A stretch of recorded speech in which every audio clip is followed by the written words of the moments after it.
Hi, I'm Bob Kittridge. Along with my wife, Nancy, we own a company called Kittridge Connection. And what we do is we ignite ordinary outcomes into extraordinary life experiences. And we do that in a multitude of ways with a multitude of tools. But one of our favorite is really understanding you, raising the awareness of who you are. See, we believe there's three secrets to success. First, understanding who you are. Second, understanding who others are. And third, learning how to adapt. Now, we're very honored to be at the 4Gen Now conference and summit on October 12th. And we're going to be doing a roundtable and doing some different things there. But Jim asked us to really kind of share a little bit about what we'll be talking about through this webinar of what drives you. And we're going to be doing that today. So let's think about where we're at as an intergenerational workplace today. Studies show that we have, in some cases, 5 different generations in a workplace. Now, if you think about the culture of that, 5 generations working in one location could be awesome. Although it could lend to arguments, it could lend to misunderstandings, it could lend to different behaviors, it could lend to accountabilities, all kinds of things that fall into this behavior standpoint. But why? Because behavior is about people. Now, what we do is we really work with you, right, to understand you first, understand the behavior of others, and then have you adapt. And what that does is it allows the company to look at the vision, look at the results, and define the values and behavior, and then write the systems to reinforce the behavior versus try to control the behavior. So what we're going to be talking about today is the behavior side of culture. So let's talk about first where this work comes from. We are certified through TTI Success Insights, and what we do is actually engage, advance, and perform and discover. So we discover your talent, we have you engage fully, we advance your awareness, and then we raise your performance. And we do that through 5 different sciences: DISC, EQ, driving forces, skills, and then what's called world acumen. So let's talk about what we're going to talk today, right? The 2 that you hear the most about is DISC. Well, DISC is a measurement of a person's behavior. That's all it is. Now, here's the great piece about DISC. It's universal, it is observable, and it's neutral. Now, what do I mean by that? What I mean is that it has no meaning except what you put to it. So let's go back to the intergenerational workspace, right? Where we're at is one generation may look at another in a way that's judging, like, oh, they want everything handed to them, or they, right? That's behavior, and there's a judgment to it. But in reality, when we show who you are as a person and what drives you, it tends to separate that behavior. Now, DISC is above, what I call above the waterline. Driving forces then is below the waterline. See, DISC is what you do, driving forces is why you do it. So our objective today for this webinar is for you to have a basic understanding of driving forces. Now, not yours, because this is an assessment of you. We're going to kind of give you a little bit of maybe how to figure out where you are and give you the opportunity later on if you do want to walk through that assessment with us, but really understand what driving forces in, and then really understand how driving forces impact your results. So here's a few questions. I want you to take some notes here. So first off, the why, right? So blank, blank, and blank are 3 of my current roles. Now, this could be as a founder of a startup, could be a financial person, could be an employee, could be a dad, could be a brother, could be a sister, could be a son, could be a daughter. It doesn't matter what those roles are. So what are 3 roles in your life that you have right now? Write those down. Next, out of those 3, which are the most satisfying? So my most satisfying role is blank, Because, why is that? As a founder of a startup, is it because of what you're doing in the marketplace? As a son or a daughter, is it because what you do with your family? What is that role, and why is it the most satisfying? Now, the third question really comes right as your workplace. So while working at wherever you're working, as a blank, what is your position? What do you want to gain? Is it greater results? Is it more sales? Is it more communication and connection with your teammates? What is it? Now, here's why I'm having you do that. It's proven that when we enter into a new learning through a filter of intent, and that's what we've done here, right? Filter intent, we actually learn at an entirely different rate.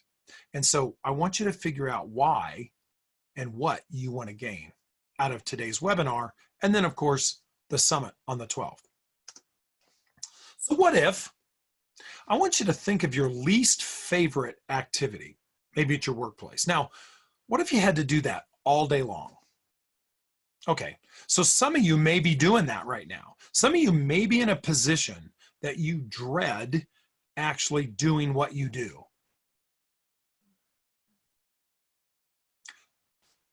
So what does that do to your mood?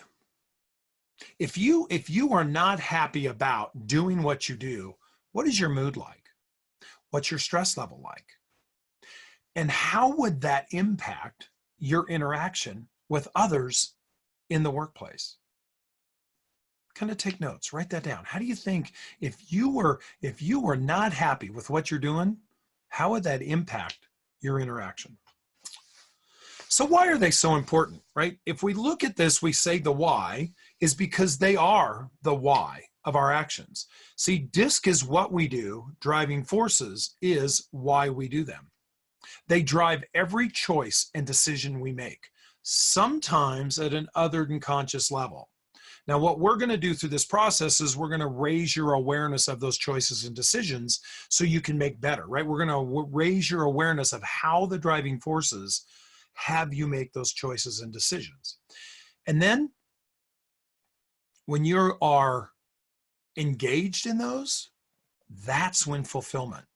Now, if you look at that engagement piece, today we are at the lowest unemployment rate in the last how many years? But did you know we also have the highest disengagement rate? Our workforce today is more disengaged than anywhere in history.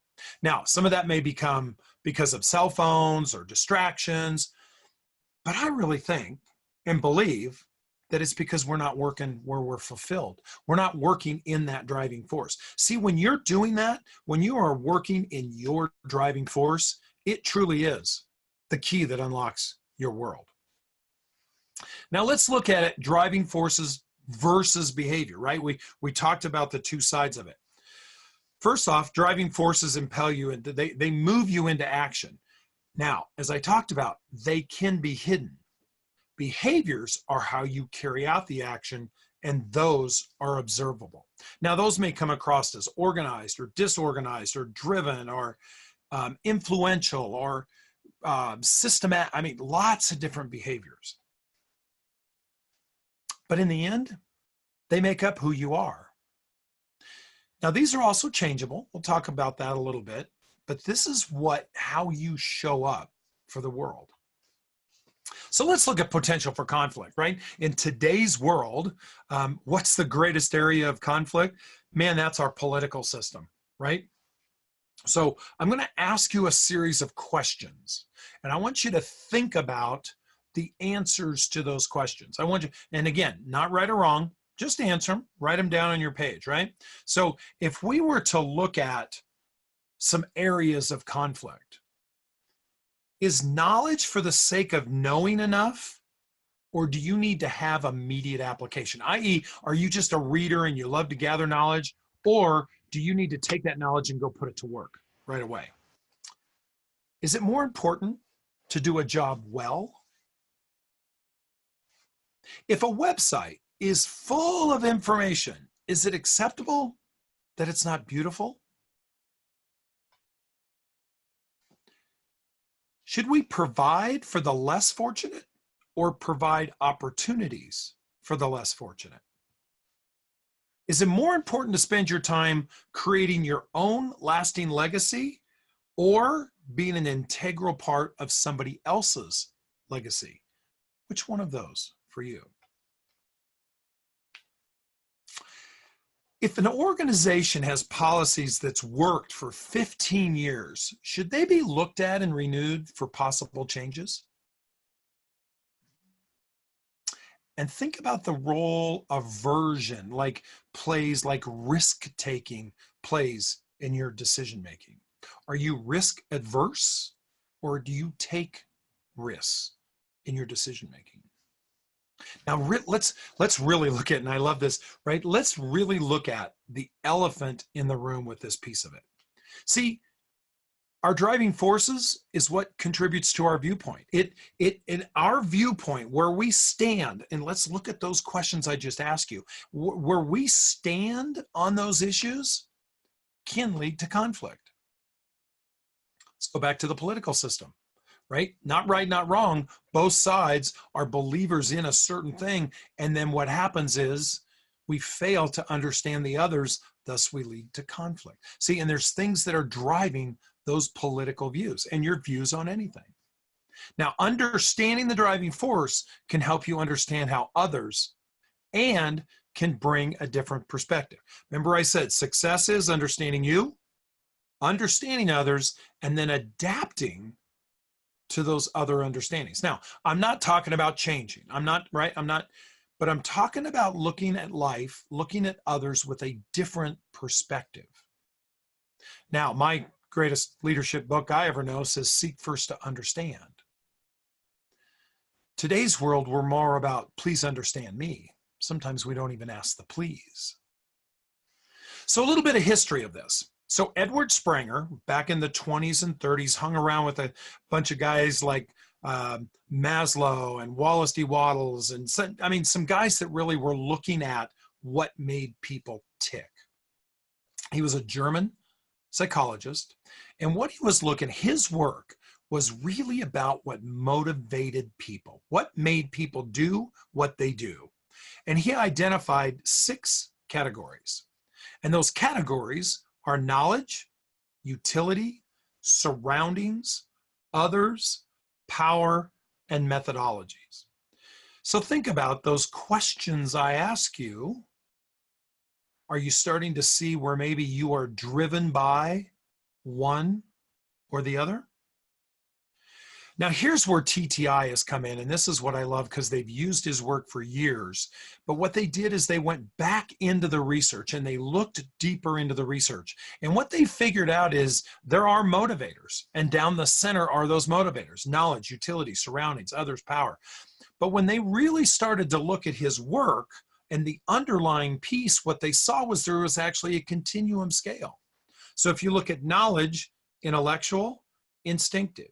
If you look at utility, selfless, resourceful. If you look at surroundings, right, harmonious, objective. If you look at others, altruistic, intentional. If you look at power, commanding, collaborative. And if you look at methodologies, structured or receptive. So if you were to think about it, down the middle is 0, 100 on each side, and I ask you those questions, you can kind of see where you may actually be a blend. And you're absolutely right. See, we never have just one motivator. We never have one thing that drives us. We have a combination, which makes our decision-making and choices and interactions more complex than ever. So let's look at these in depth.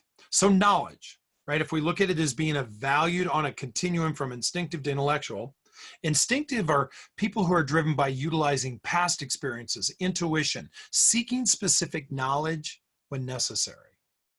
Whereas intellectual, people who are driven by opportunities to learn, acquiring knowledge, and the discovery of truth.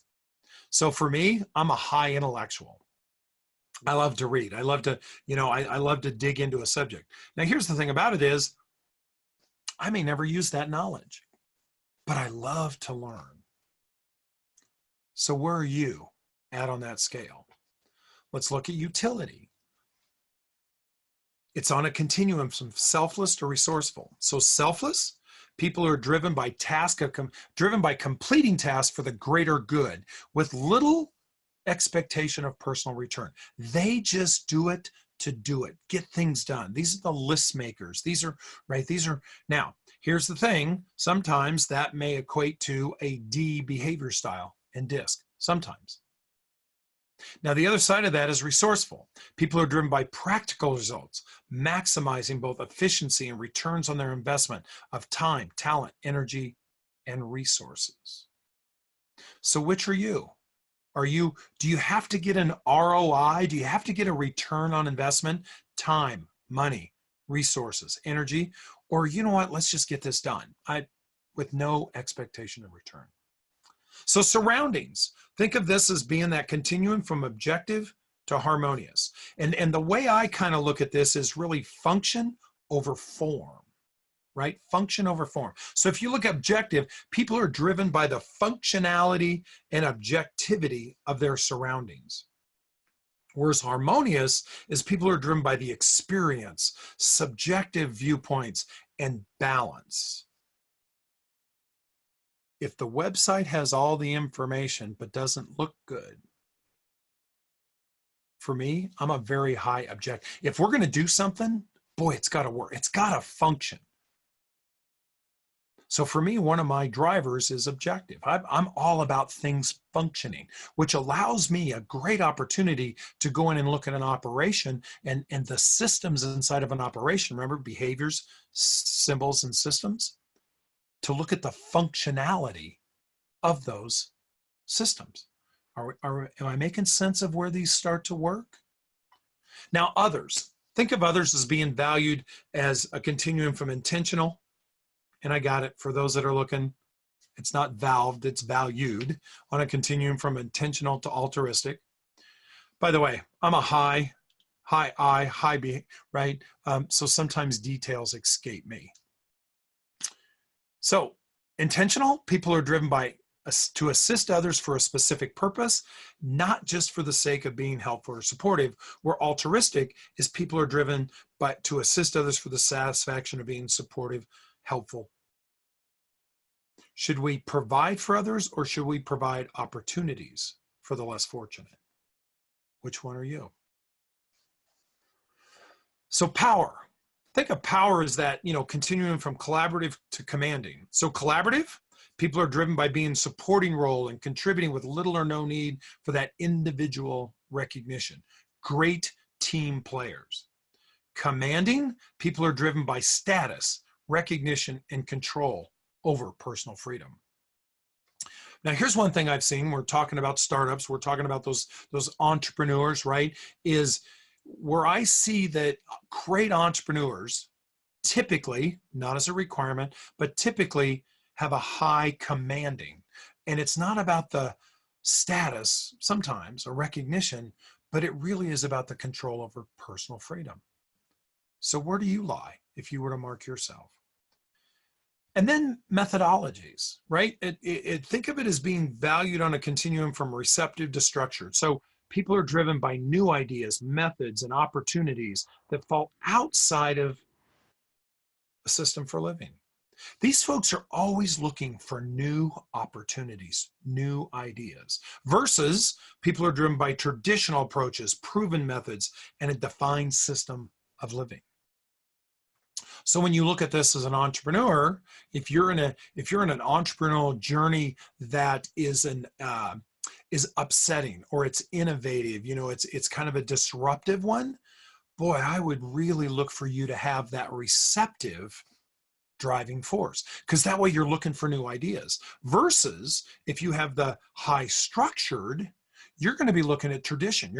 And you may not want to upset the apple cart. Now, you've already probably figured you have probably more than one driver. So let's look at it. Each person has their own hierarchy, and we focus on clusters. So we're taking the 12 and we're going to break them into 3 clusters: your primary, your situational, and your indifferent. Our personal engagement naturally involves multiples to achieve that satisfaction. So again, I want you to you are more than one driver. You have an entire set of keys for your success. So let's look at your primary cluster. This is your top 4 driving forces. And this is the cluster that moves you into action. These are your primary. They are most significant and really will influence your decisions at a higher level. So if we look at mine, right, I'm intellectual, I'm intentional, I'm objective, and I'm commanding. So I love to learn. I'm intentional about who I help and what I do. It's got to function.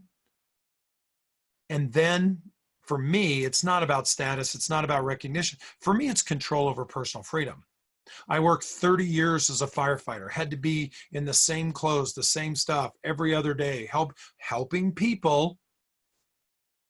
Today as an entrepreneur, I'm in charge of my life. So you see how that commanding personal freedom shows up. Now, your situational cluster is your middle 4 driving forces. And again, they come into play situationally. Not as significant as the primary. However, they can influence your actions depending on the situations. So here's mine: selfless, structured, receptive, and collaborative. So here's the great piece about it is if I look at my situational and working with an organization or working or coaching with a person, I'm really kind of driven by getting things done, right? But I can look at the structure of it. Let's go back to the systems piece. I can look at the way you've done things, the way both as a coach, as a leader, and as somebody looking at moving culture forward. I can look at but I can also look at new ideas.